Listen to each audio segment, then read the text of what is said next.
बालकांड कथा प्रारंभ। कौशल प्रदेश, जिसकी स्थापना वैवस्वत मनु ने की थी, पवित्र सरयू नदी के तट पर स्थित है। सुंदर एवं समृद्ध अयोध्या नगरी इस प्रदेश की राजधानी है। वैवस्वत मनु के वंश में अनेक शूरवीर, पराक्रमी, प्रतिभाशाली तथा यशस्वी राजा हुए, जिनमें से राजा दशरथ भी एक थे। राजा दशरथ वेदों के मर्मज्ञ, धर्मप्राण, दयालु, रणकुशल और प्रजापालक थे। उनके राज्य में प्रजा कष्टरहित, सत्यनिष्ठ एवं ईश्वर भक्त थी। उनके राज्य में किसी के भी प्रति द्वेष भाव का सर्वथा अभाव था। एक दिन दर्पण में अपने कृष्णवर्ण केशों के मध्य एक श्वेत रंग के केश को देखकर महाराज दशरथ विचार करने लगे कि अब मेरे यौवन के दिनों का अंत निकट है और अब तक मैं निःसंतान हूँ। मेरा वंश आगे कैसे बढ़ेगा तथा किसी उत्तराधिकारी के अभाव में राज्य का क्या होगा। इस प्रकार विचार करके उन्होंने पुत्र प्राप्ति हेतु पुत्रेष्ठी यज्ञ करने का संकल्प किया। अपने कुलगुरु वशिष्ठ जी को बुलाकर उन्होंने अपना मंतव्य बताया तथा यज्ञ के लिए उचित विधान बताने की प्रार्थना की। उनके विचारों को उचित तथा युक्तियुक्त जानकर गुरु वशिष्ठ जी बोले, हे राजन, पुत्रेष्ठी यज्ञ करने से अवश्य ही आपकी मनोकामना पूर्ण होगी, ऐसा मेरा विश्वास है। अतः आप शीघ्रातिशीघ्र अश्वमेध यज्ञ करने तथा इसके लिए एक सुंदर श्यामकर्ण अश्व छोड़ने की व्यवस्था करें। गुरु वशिष्ठ की मंत्रणा के अनुसार शीघ्र ही महाराज दशरथ ने सरयू नदी के उत्तरी तट पर सुसज्जित एवं अत्यंत मनोरम यज्ञशाला का निर्माण करवाया तथा मंत्रियों और सेवकों को सारी व्यवस्था करने की आज्ञा देकर महाराज दशरथ ने रनिवास में जाकर अपनी तीनों रानियों कौशल्या, कैकेयी और सुमित्रा को यह शुभ समाचार सुनाया। महाराज के वचनों को सुनकर सभी रानियां प्रसन्न हो गयीं।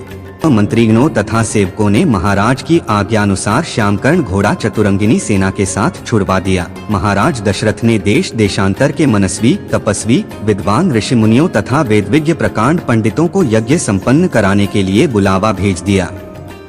निश्चित समय आने पर समस्त अभ्यागतों के साथ महाराज दशरथ अपने गुरु वशिष्ठ जी तथा अपने परम मित्र अंग देश के अधिपति लोकपाद के जामातारिंग ऋषि को लेकर यज्ञ मंडप में पधारे। इस प्रकार महान यज्ञ का विधिवत शुभारंभ किया गया। संपूर्ण वातावरण वेदों की ऋचाओं के उच्च स्वर में पाठ से गूंजने तथा समिधा की सुगंध से महकने लगा।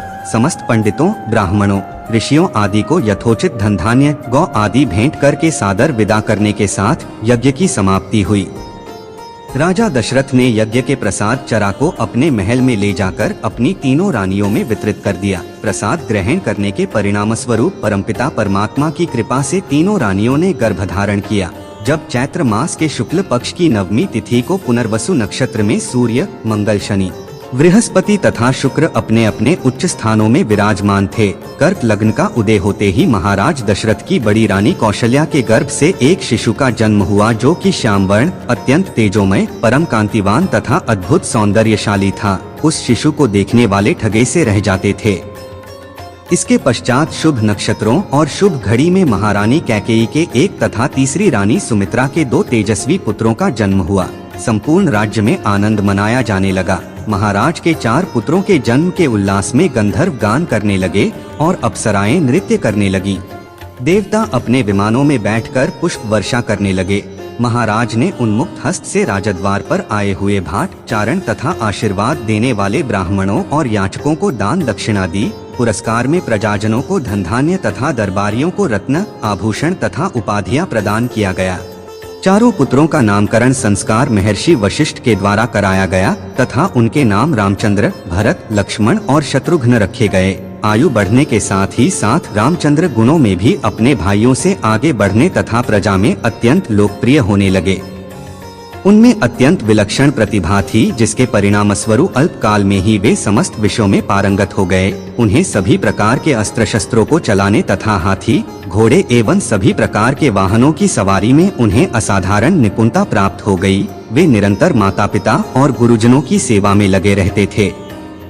उनका अनुसरण शेष 3 भाई भी करते थे।